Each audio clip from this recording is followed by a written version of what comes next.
fairly intense debate that we had on a resolution that addressed the Iraq War, and that would be H.R. 3087.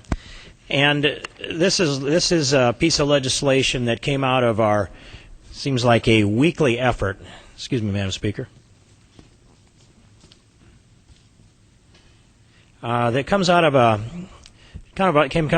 it seems as a weekly effort to weaken the resolve of our troops, make their job harder in Iraq, seeking to answer to MoveOn.org, and energizing the anti-war liberal left in America, and energizing our enemies across the world, including, and I mean specifically, Al-Qaeda.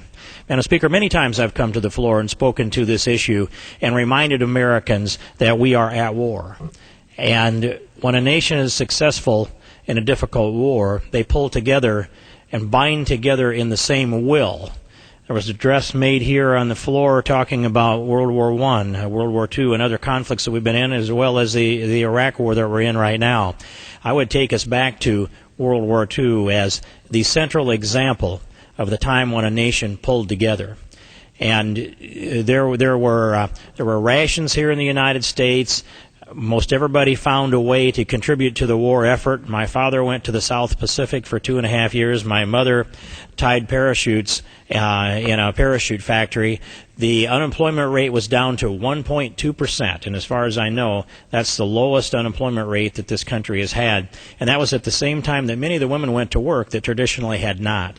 This nation pulled together, put 16 million Americans in uniform to defend ourselves on two major fronts, the war in Europe and the war in the Pacific, and mobilize an entire nation, an entire people. The movies were about patriotism and defending American way of life. We had pride in our culture and who we were. And the legacy that flows from that is that the United States emerged as ultimately, after we walked our way through the Cold War, we emerged as the unchallenged only superpower and the greatest nation on earth. That's the legacy of the selfless sacrifice and the single will of a people when they came together, when they saw that they were attacked from without, threatened from without, and they saw that the world was in danger of being consumed by totalitarian powers.